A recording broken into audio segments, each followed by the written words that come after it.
आज एक बेहद संवेदनशील, भयावह और रोंगटे खड़े कर देने वाले संदर्भित विषय पर हम एक पत्रकार वार्ता को आयोजित कर रहे हैं। हमारे साथ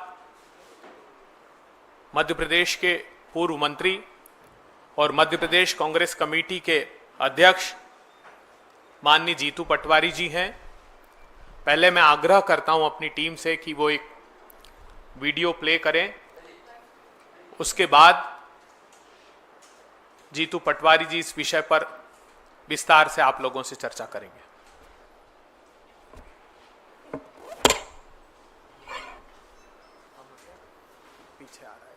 विधायक प्रदीप पटेल का एक वीडियो सामने आया है जिसमें वह पुलिस अधीक्षक कार्यालय मऊगंज पहुंचकर गुंडों से रक्षा करने की बात कहते हुए एसपी और एडिशनल एसपी के सामने दंडवत हो गए। पहले ये वीडियो देखिए। क्या समस्या क्या है? समस्या कुछ नहीं है, गुंडों से आप मेरे को मरवा दीजिए। सर मेरे ऐसा मत करिए, ऐसा नाराज नहीं। कौन से गुंडे आए? अरे बस अरे गुंडे चारों तरफ बाहर मचा है। उन्होंने बोला है कि मैं तो एडिशनल एसपी और आईजी ने बोला है प्रदीप पटेल को कत्ल करके आए, उसको नाम देंगे। क्या बात कर रहे हो आप? बोले हो आप, हमको बता रहे हो। आप बताओ कि क्यों ऐसा करते हो?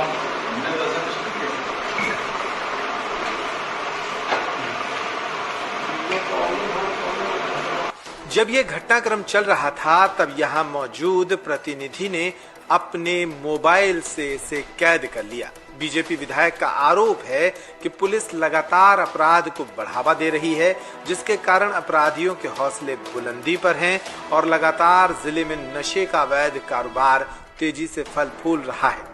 बीजेपी विधायक ने एडिशनल एसपी की चरण वंदना की। फोन पर बातचीत के दौरान वायरल वीडियो को लेकर मऊगंज बीजेपी के विधायक प्रदीप पटेल का कहना है कि हर रोज नशे के कारण चोरी, लूट जैसी घटनाओं में इजाफा हो रहा है, मगर पुलिस की टीम मौन बनी हुई। भोपाल, जहां देश के सबसे बड़े ड्रग्स फैक्ट्री का खुलासा हुआ है, लेकिन सिर्फ फैक्ट्री नहीं, शहर की हर गली में फैले हुए हैं ड्रग्स के पेडलर जो खुलेआम ये कारोबार चला रहे हैं। एनडीटीवी ने भोपाल के द्वारा बुधवारा से लेकर मंत्रियों का ठिकाना 74 बंगले और पॉश बिट्टन मार्केट तक ड्रग्स की इस काली दुनिया को उजागर किया। ऐसी फैक्ट्री से निकलकर ये ड्रग्स भोपाल की सकरी गलियों में पहुंचती है, जहां पेडलर खुलेआम ड्रग्स बेचते हैं। इनमें महिलाएं, बच्चे और बुजुर्ग तक शामिल हैं। इन गलियों में हाई सोसाइटी के नौजवान, स्टूडेंट और हर तबके के ग्राहक पहुंचते हैं। इन गलियों में चरस, गांजा, ब्राउन शुगर और एमडीएमए सब पुड़िया में मौजूद है। नशे में कुछ कमी आई थी, वापस बढ़ गई है। यहाँ चौकी के अधिकारी खड़े हुए, 3 दिन की मोहलत दे रहा हूँ। एसपी महोदय जी, मैं खड़ी हूँ वार्ड 58 चंद्रवती नाके से लेकर ये संभागीय कार्यालय हरिशंकरपुरम के लिए जाने वाले रोड पर। आपको मैं बताना चाहती हूँ कि हमारे आदरणीय मुख्यमंत्री महोदय जी ने सारे मध्य प्रदेश के अहाते बंद कर दिए गए हैं, लेकिन देखिए आपके राज्य में ये क्या चल रहा है। पूरी रोड पर ये पूरा रोड देखिए, अहाते ही अहाते आपको यहाँ पे नजर आएंगे। मुझे आश्चर्य होता है कि ये हमारे मुख्यमंत्री जी की जो मंशा है अहाते बंद करवाने की, आप इस पर क्या कार्रवाई कर रहे हैं? अगर आप इस पर कार्रवाई नहीं करते 7 दिन तक, 7 दिन के अंदर, तो मैं आपके एसपी ऑफिस में आकर बैठ जाऊंगी। यहाँ पे जो हमारी बहनें हैं, यहाँ से निकलने में उनको शर्म आती है, उनको लज्जा आती है। ये रोड हमारे जनता के लिए डिनर के बाद वॉक करने के लिए लगा था कि बहनें हमारी निकलेगी, वॉक करेगी, लेकिन बहनें हमारी यहाँ पे शर्मा जाती है। यहाँ से निकलने में भी उनको कष्ट होता है। बच्चियाँ कोचिंग से आती है तो वो मुझे फोन करती है, कहती है कि यहाँ से कोचिंग के लिए निकलना भी मुश्किल है। ताई, आप बताइए आदरणीय एसपी महोदय, क्या आपके राज्य में ये सब कुछ होता रहेगा? मैं आपको फिर 7 दिन का समय दे रही हूँ।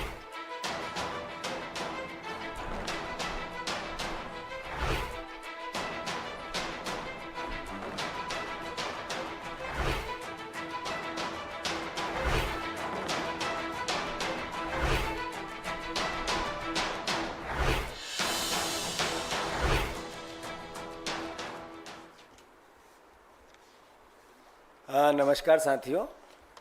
ये वीडियो उस भावना का जिसमें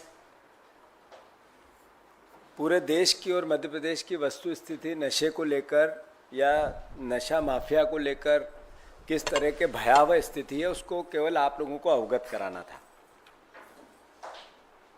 महूगंज के विधायक हैं, वो एसपी के पैर पड़ रहे हैं, छू रहे हैं, और वो वीडियो में ये कह रहे हैं कि मेरी हत्या करवा दो। एसपी ने कहा माफियाओं को कि अगर इसके कोई हत्या करके आओ तो मैं इनाम दूंगा। ये बीजेपी के विधायक के वर्ड है, शब्द है। अगर उस पूरे वीडियो को आप ढंग से सुनोगे तो ये एहसास होगा। कैलाश विजयवर्गीय जी बीजेपी के वरिष्ठ मंत्री रहे हैं और मंत्री हैं और नेता रहे हैं। वो खुद 1, 2, 3, 4, 5 बार नहीं, कई बार ड्रग्स बहुत बिक रहा है, गली गली में बिक रहा है, परेशान है, ये स्वीकार कर चुके हैं। पूर्व मंत्री अजय विश्नोई बीजेपी के अभी विधायक हैं, उन्होंने कल ही एक ट्वीट किया मध्य प्रदेश के संदर्भ में कि पूरा प्रदेश नशा माफिया, ड्रग्स माफिया, शराब माफियाओं की गिरफ्त में है। फिर पार्षद की बात है, बीजेपी की पार्षद है, उन्होंने अपनी पूरी वेदना बताई। ये वेदना एक जगह की नहीं, पूरे प्रदेश की है। ये वीडियो का मूल जो भावना है वो ये है, पर सवाल क्या है? सवाल ये है कि देश में जब मोदी जी की सरकार बनी थी तो मोदी जी ने देश को कहा था कि 2 करोड़ रोजगार हर वर्ष मिलेंगे। जो सरकार के आंकड़े हैं, सेंसेक्स है, वो ये कहता है कि लगभग 2.50 मतलब 2.25 करोड़ से 2.5 करोड़ नए बच्चे जन्म लेते हैं भारतवर्ष में। सरकार की एक 2 साल पहले रिपोर्ट संसद में पेश हुई थी, जिसको समाज कल्याण एवं सशक्तिकरण मंत्रालय ने पेश किया था। उसके अंतर्गत देश में लगभग 40 करोड़ लोग नशा करते हैं। इसका एक साल में जो नशा करने वालों की तादाद बढ़ी, उसके हिसाब से लगभग 2 करोड़ 10 लाख लोग हर वर्ष देश में नशा करने वाले बढ़े। यानी मोटे तौर पे रिपोर्ट का सार सरकार का है, ये कोई आरोप प्रत्यारोप का नहीं है। और आप अगर कल्याण विभाग के साइट पे जाएंगे तो रिपोर्ट आपको मिल भी जाएगी। उस 1 साल पहले पेश हुई थी। मध्य प्रदेश की स्थिति हमने बताई, इससे पहले उड़ता पंजाब, उड़ता हरियाणा, उड़ता उत्तर प्रदेश, इस तरह की कई बातें नशे को लेकर देश की स्थिति बताई गई थी। हम अखबार में, टीवी में, आप लोगों के माध्यम से आपस में बातचीत करके, राजनीतिक दल एक दूसरे पे आरोप लगाकर ये बात करते रहते थे। देश के प्रधानमंत्री ने 2 करोड़ रोजगार नहीं दिए, पर देश के प्रधानमंत्री ने 2 करोड़ नशा करने वाले युवा जरूर बढ़ा दिए। इसी 10 साल की सरकार का ये जो काम करने का तरीका है या युवाओं के प्रति उनकी संवेदनशीलता है, उनके लिए अवसर प्रदान करने की बातें हैं, उससे इस बात का एहसास हुआ कि हर साल 2 करोड़ नए लोग नशा की गिरफ्त में आ रहे हैं। और नशा कौन सा? इतने प्रकार का नशा जिसकी दिल्ली, अभी आज या कल ही एक अखबार की रिपोर्ट थी कि यहां भी नशा पकड़ा गया। मतलब हर तरह का नशा, वो चाहे ये मेड्रोन हो, चाहे एमडी हो, चाहे स्मैक हो, चाहे अफीम हो, चाहे गांजा हो, चरस हो, डोडा चूरा हो, अलग अलग तरह के इतने नशे, सूखा नशा, जो बॉटल में दवाइयाँ आती है उसका नशा पूरे देश में फैल चुका है। वो एक भी ऐसा राज्य जहां पर इस तरह के नशे की तादाद खासकर 20 साल 25 साल से नीचे के बच्चों में लगातार बढ़ती जा रही है। ये बात दिल्ली आकर क्यों कहना पड़ी, मध्य प्रदेश की घटना को दिल्ली से क्यों जोड़ा गया? इसलिए कि आंध्र प्रदेश में, आसाम में, छत्तीसगढ़ में, गुजरात में, हरियाणा में, बिहार में, झारखंड में, कर्नाटक में, महाराष्ट्र में, दिल्ली में, उड़ीसा में, पंजाब में, राजस्थान में, तेलंगाना में, उत्तर प्रदेश में, पश्चिम बंगाल में, जो भोपाल में रैकेट पकड़ा गया ड्रग्स का, उसके तार जुड़े हुए हैं। यानी पूरे देश में एक पंजाब उड़ता था, उड़ता पंजाब, जिसकी फिल्म बनी, जिसकी हमेशा एक तरह से आलोचना हुई, हम सब ने उसकी चिंता जाहिर की, फिर हरियाणा आया, फिर अब मध्य प्रदेश है। ये पूरे देश में इस तरह का जाल फैल गया। तो इसके लिए दोषी तो देश के प्रधानमंत्री है, उनकी सरकार है। मोदी जी ने रोजगार की बात नहीं क्यों करता है? एक बच्चा नशा, एक परिवार का नया युवा रोजगार नहीं मिलेगा, रोज सोशल मीडिया पर बैठकर अपनी दिनचर्या पूरा 3-3, 4-4, 5-5, 7-7, 8-8 घंटे उसी पे लगा रहेगा और फिर नशा करेगा। ये ऐसा देश है मेरा, हमारा देश ऐसा मोदी जी के राज में बना है। मैं मध्य प्रदेश में फिर से आता हूँ, वहाँ पर सरकार बीजेपी की है ही नहीं, वहाँ सरकार जनता की भी नहीं है, मोहन यादव जी की भी नहीं है, माफियाओं की सरकार है। ये बात मैं बार बार कहता हूँ। ये इसलिए कहता हूँ कि हर तरह का माफिया वहाँ हावी है, वो चाहे शिक्षा का माफिया हो, चाहे वहाँ खनिज का माफिया हो, प्रशासनिक एक माफिया है जो बिना लेन देन किए प्रशासनिक व्यवस्था चलाता ही नहीं है, और बिना लेन देन किए कभी उनकी पोस्टिंग कलेक्टर से लेकर चपरासी तक होती ही नहीं है। एक प्रशासनिक माफिया, फिर शराब माफिया, नशा, खनिज माफिया, हर तरह का माफिया हावी है। मैं जैसा कह रहा था कि आखिर ये स्थिति बनी क्यों? मध्य प्रदेश की एक साल में मध्य प्रदेश में ड्रग्स माफिया किस तरीके से हावी हुआ, उसका पूरा हमने खुलासा भोपाल में किया था। और मैं आप सबको बताना चाहता हूँ, ये एक प्रदेश की वानगी है। ऐसा हर तरीके का जो घटनाक्रम है हर प्रदेश में हो रहा है। मैं फिर से जो मैंने आपको पूरी घटना बता दी कि ये आरोप सिर्फ विपक्ष के नहीं है, कांग्रेस के नहीं है या मीडिया के नहीं है, ये बीजेपी के लोग जो वीडियो बताने का मूल मतक्य है कि बीजेपी के विधायक, बीजेपी के मंत्री, पूर्व मंत्री, उनके पार्षद, उनके कार्यकर्ता थक गए, उनके बच्चे भी नशा करते हैं, एक घर नहीं बचा। रोज डेली भारतवर्ष की 1/3 आबादी एक तरह से नशे की गिरफ्त में आ चुकी है। और इसके लिए इस 10 साल मोदी जी का जो कार्यकाल रहा, इनकी सरकार का रहा, बीजेपी की जो सरकार का रहा, वो अस्मरणीय है। उन्होंने इतना इसको फैलाया और फुलाया कि जिसकी वही जो अडानी पोर्ट से पकड़ी गई ड्रग्स की बात हुई थी, उसके बाद अलग अलग तरीके के अगर हम सर्च करो तो 100 केस आते हैं। और ये नशा इतना बढ़ता है, पर सरकार ने किया क्या? मोदी जी ने क्या किया? कोई कार्य योजना ऐसी बनी जिससे देश याद रखे कि नरेंद्र मोदी तीसरी बार प्रधानमंत्री बने तो उन्होंने देश के बच्चों को रोजगार नहीं दिया, पर नशे से मुक्त करने के लिए ये प्रयास किया? एक भी नहीं बनी।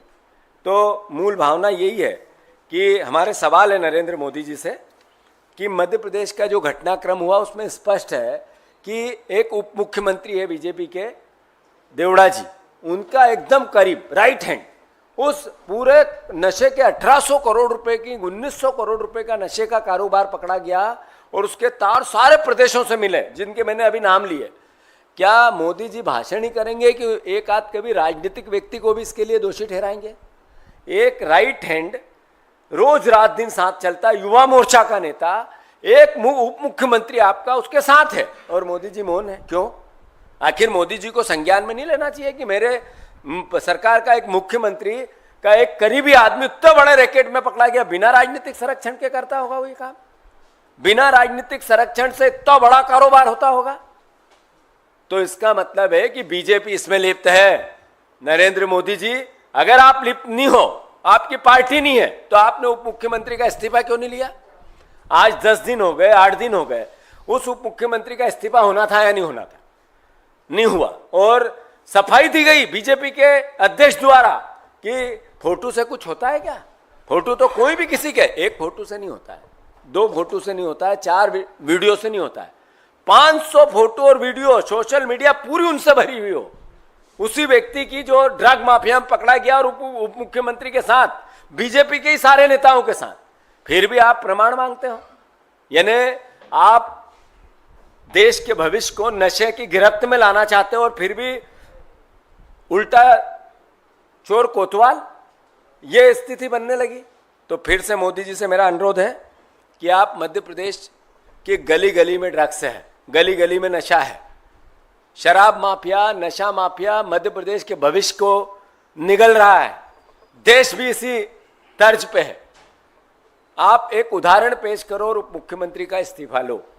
दूसरा, जैसा मैंने कहा कि इतने राज्यों में नेटवर्क है, इसका मतलब सब दूर नशे की गिरफ्त में देश है। तो देश उड़ते भारत नशे के भावना में जो उड़ता पंजाब नाम दिया गया, एक दिन कहीं उड़ता भारत नाम नहीं दिया जाए। इसके लिए सरकार कुछ करे, कदम उठाए। ये राजनीतिक आचार विचार नहीं हो सकता, आरोप प्रत्यारोप नहीं हो सकते। कांग्रेस पार्टी एक जिम्मेवार विपक्ष है और कांग्रेस पार्टी जिम्मेवार विपक्ष होने के नाते अपना दायित्व निभाना चाहती है और ये सरकार को जगाना चाहती कि नशे के खिलाफ सकारात्मक कोई निर्णय लो। कांग्रेस पार्टी सकारात्मक रोल प्ले करेगी। ये देश के आने वाले भविष्य में, युवाओं के भविष्य में अगर इस तरह की दुर्गति बनती रही तो आखिर देश जाएगा कहाँ। एक बेटा नशा करके घर आता है, मैंने कहा कि लगभग 40 करोड़ लोग नशा करते हैं, उससे ज़्यादा करते हैं, कम नहीं। तो 50% नए बच्चे हैं, 25 साल से नीचे के हैं। वो बेटा नशा करके, ड्रग्स का नशा करके घर जाता है तो उस माँ बाप के खून के आंसू रोते हैं या नहीं रोते हैं? आखिर क्या स्थिति है? वो किसी भी क्षेत्र का, किसी भी दल का, किसी भी विचार का क्यों व्यक्ति ना हो, पर उसके परिवार में अगर कोई बेटा नशा करके जाएगा तो क्या स्थिति बनेगी। तो मैं मानता हूँ कि मोदी जी ने, सरकार ने इस पर कदम उठानी चाहिए। जो रिपोर्ट आई थी उसके बाद सरकार ने एक कदम नहीं उठाया। जो संसद में पेश जरूर हुई, भाषण थोड़ी देर के लिए हो गए, 1 घंटे के लिए, पर मुद्दा ये संसद के 4 दिन चले और सब इसमें सहभागिता बने और फिर अब कोई नया एक आयाम निकले, कोई एक नया विचार निकले और नशे के खिलाफ देश चले, उस तरह की रणनीति का था। पर मोदी जी ने इस गंभीरता को नहीं समझा, सरकार ने नहीं समझा। तीसरी बात, हमारे प्रदेश के मुख्यमंत्री और गृह मंत्री एक व्यक्ति है, मोहन यादव जी। वो मौन रहते हैं, बोलते ही नहीं है, इस तरह की घटनाओं पर बयान ही नहीं देते हैं। अरे आप मुख्यमंत्री बने, आपके उप मुख्यमंत्री के आसपास के लोग इतने बड़े रैकेट में पकड़े गए, मध्य प्रदेश के पुलिस का कुछ एक क्षण भी उसमें योगदान नहीं है।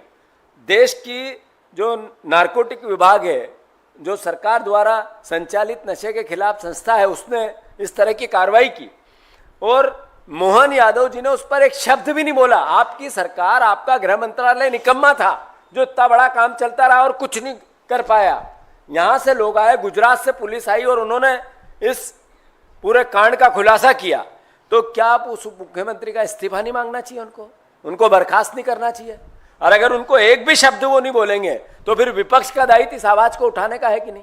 हमने भोपाल में भी उठाई, पूरे अलग अलग शहरों में भी, जिलों में भी उठाई और हम दिल्ली से भी ये बात करने आए हैं कि देश के प्रधानमंत्री जी, कांग्रेस को गाली देने से पहले 4 उंगली आपके पास आपकी तरफ होती है और प्रमाण हो गया उसका। एक उप मुख्यमंत्री उसका प्रमाण है। कुछ तो कार्रवाई करो, कुछ तो बोलो, कुछ तो कहो, कुछ तो बताओ ऐसा कि आप बोलते हो उसमें सच्चाई है।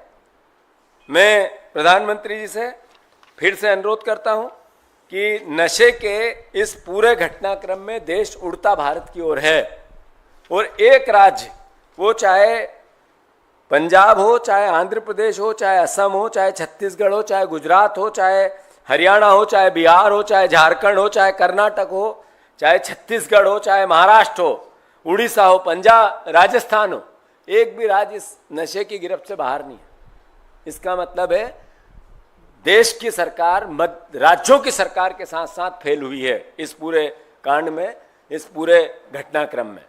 तो मैं पूरे घटनाक्रम पर देश की सरकार की निंदा करता हूं और साथ ही साथ इस भावना को व्यक्त करता हूं कि देश की सरकार इसमें सकारात्मक पहल करे। मध्य प्रदेश में भयावह स्थिति है, वहाँ संज्ञान में ले यहाँ की पूरी व्यवस्थाएं और उप मुख्यमंत्री का इस्तीफा ले। धन्यवाद। आपने बीच में एनडीटीवी का भी एक वीडियो चलाया, मैं एनडीटीवी से ही हूँ, उसमें दिखाया गया था कि किस तरह से भोपाल के चौक चौराहों पर भी ये ड्रग्स मिल जाते हैं, आराम से मिल जाते हैं। लेकिन मेरा सवाल पटवारी जी ये भी है कि उसी में दिखाया गया कि इस ड्रग्स कारोबार का सर्वदलीय कनेक्शन भी है। मैंने देखा था कोई पाटीदार जी थे, उनका कांग्रेस से भी कनेक्शन है। तो हर दल में इस तरह की बातें, इसको कैसे टैकल किया? आपने मेरा पूरा वक्तव्य सुना है, तो मैंने यही कहा कि इसमें सकारात्मक सोच के साथ कांग्रेस सहयोग करना चाहती है। ये उड़ता भारत, ये व्यवस्था बनेगी तो आखिर देश के भविष्य जाएगा कहाँ, जब राजनीतिक विचार क्या कर लेगा। जहाँ तक प्रश्न इस तरह के माफियाओं का, वो किसी भी दल से जुड़े हुए क्यों ना हो, किसी भी व्यक्ति से जुड़े हो क्यों नहीं हो, इससे कोई कॉम्प्रोमाइज़ नहीं हो सकता है। जो आपने कहा कि आपकी टीवी एनडीटीवी ने रिपोर्ट का सार क्या है? रिपोर्ट का सार ये कि टीआई के घर के सामने, थाने के सामने, कलेक्टर के घर के सामने, जो आईएएस हैं उनके घर के सामने, सारे मंत्रियों के घर के सामने इस तरह का नशा बिकता है और खुलेआम, कोई डर नहीं है।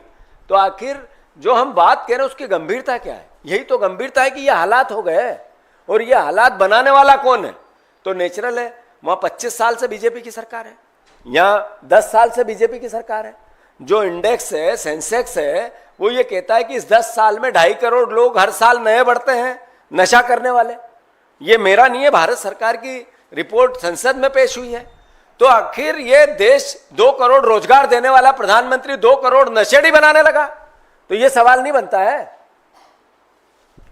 और कोई का सवाल है? आपने मुख्यमंत्री का नाम लिया और उनके इस्तीफे की मांग की और कहा कि उनके कोई एसोसिएट उप मुख्यमंत्री के इस्तीफे की मांग की, इसलिए कि 500 वीडियो और विजुअल सोशल मीडिया पर उस अपराधी के साथ उप मुख्यमंत्री के मिले। और देश के प्रधानमंत्री हरियाणा में जब चुनाव हो रहे थे तो नशे के खिलाफ दिल्ली की बातें कर रहे थे। अगर दिल्ली में भी कोई व्यक्ति किसी भी प्रकार का इससे जुड़ा हुआ अपराधी है तो सरकार को अपना काम करना चाहिए।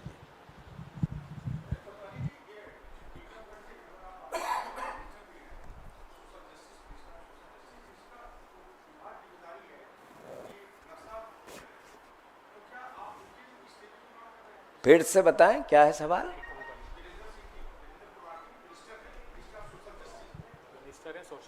मिनिस्ट्री ऑफ सोशल जस्टिस, इस मंत्रालय के पास जिम्मेदारी है कि नशा मुक्ति किया जाए। नहीं, बात ये है, तो बात ये रिपोर्ट पे अगर काम सही नहीं हो रहा है और लगातार नशा बढ़ रहा है तो दोषी तो नरेंद्र मोदी जी की ही सरकार है, बीजेपी की है, मंत्रालय ही है। ये निर्णय तो बीजेपी करे, मोदी जी करे। उन्होंने 2 करोड़ रोजगार देने का वादा था, भूल गए, है ही नहीं। उतने ही 2 करोड़ बेरोजगार हुए, ये भी चलो अपनी जगह हो गया, पर 2.5 करोड़ नशेड़ी, नशा करने वाला युवा हर साल बनाने लगा। तो ये भी तो मोदी जी का एक फेलिवर है, ये छोटा मोटा फेलिवर नहीं है, ये देश के भविष्य के साथ खिलवाड़ है। तो मैं मानता हूं कि ये बात हम सबको, मीडिया को भी और विपक्ष को भी और देश की जनता को भी, और मैं तो कहूं बीजेपी के लोगों को भी, जैसा मध्य प्रदेश में कर रहे हैं लोग बीजेपी के, लगातार आवाज उठा रहे हैं, ऐसा देश में उठानी चाहिए। आखिर भारतवर्ष हमारा है, देश हमारा है, और देश सबसे प्रथम है, सबसे पहले है। तो इस भावना कहाँ गई बीजेपी की? जीतू जी, आपने जो बात की भोपाल ड्रग्स रैकेट के जो तार हैं वो देश के कई राज्यों से जुड़े हुए, उसमें आपने कर्नाटक का भी नाम लिया, वहां पर आपकी सरकार है। तो क्या आपकी सरकार कोई इस प्रकार पहल करेगी? आप खुद अपनी सरकार से मांग करेंगे, संपर्क किया है कि उसी बहाने कम से कम, चूंकि ये बहुत गंभीर मामला है, तो उसी बहाने इसकी तह तक जाया जा सके। एक और दूसरी बात, आप कह रहे हैं कि अगर आरोपी के साथ किसी नेता की तस्वीर है तो उससे ज्यादा और क्या प्रमाण चाहिए। तो दिल्ली में भी एक बहुत बड़ा ड्रग पेडलर पकड़ा गया, उसकी तस्वीरें कांग्रेस के नेताओं के साथ ही सामने आई। तो क्या उस मामले में कांग्रेस के उन नेताओं से भी पूछताछ होनी चाहिए? आप इसकी मैंने जैसा कहा आपको कि ये देश के भविष्य का सवाल है और ये राजनीतिक विचार से बड़ा एक सवाल है। मैंने ये भी कहा कि कांग्रेस इसमें सकारात्मक चिंता जाहिर कर रही है। देश की जो हालात है वो उड़ते भारत की ओर जाने लगी है। तो 10 साल में नरेंद्र मोदी की ही सरकार थी, 25 साल में बीजेपी की ही सरकार है। आखिर ये स्थिति बनी क्यों? और मैंने इस्तीफा एक फोटो पे नहीं मांगा, मैंने इस्तीफा पूरी सोशल मीडिया भरी हुई है। कम से कम 1000 वीडियो और फोटो मिल जाएंगे रोज दिनचर्या के, दिन रात खाने पीने के, बैठने के, साथ उठने बैठने के, समारोह में जाने के, और 1 साल की नहीं है, करीब लगातार 5-7 साल के घटनाक्रम है। तो इसलिए ये एहसास होता है कि ये साथ रहने वाला व्यक्ति बिना राजनीतिक संरक्षण से इतना बड़ा अपराध नहीं कर सकता था। ये सीधा मैसेज है। रही बात दिल्ली के संदर्भ में, मैंने कहा अपराधी अपराधी होता है। इस तरह के किसी भी केस में कोई भी किसी भी राजनीतिक विचार की सुरक्षा नहीं की जा सकती। तो ये सवाल राजनीतिक, आज हम प्रेस से जो बात कर रहे हैं राजनीतिक आरोप प्रत्यारोप की नहीं कर रहे हैं, देश के युवाओं के भविष्य की कर रहे हैं। आपने, मैंने 3 बार बोल दी, एक बार फिर दोहरा रहा हूं। महत्वपूर्ण यह है कि 2 करोड़ रोजगार देने थे, 2.5 करोड़ नशेड़ी बनने लगे। आखिर देश किस दिशा में है? धन्यवाद। इसमें एक स्पष्टीकरण और जो आपने प्रश्न पूछा है, 2022 में यही हरीश आंजना ड्रग्स के रैकेट में पकड़ा गया है 2022 में, और वो उसमें उस केस में जमानत हुई है। जो विधायक का हमने वीडियो चलाया है अध्यक्ष जी ने, उसका संदर्भ ये है कि उसने रीवा के आईजी रेंज को एक लिखित शिकायत की थी कि ड्रग्स का कारोबार मेरे जिले में बहुत बेतहाशा फैल रहा है। तो वो ये कह रहा है कि उस पत्र के बाद ये मैसेज उसके पास है कि वरिष्ठ पुलिस अधिकारियों ने कहा कि विधायक की हत्या करो और इनाम पाओ। ये खुद विधायक कह रहे हैं। तो एसिटिक एनहाइड्राइड, एल्प्राजोल पाउडर, स्मैक, चरस, गांजा जो आप बता रहे थे, उस चैनल की रिपोर्ट 72 घंटे का स्टिंग ऑपरेशन भोपाल में किया है, 72 आवर्स का, और चप्पे चप्पे पर ड्रग्स आसानी से उपलब्ध है। इसी बात की चिंता जीतू पटवारी जी ने व्यक्त की।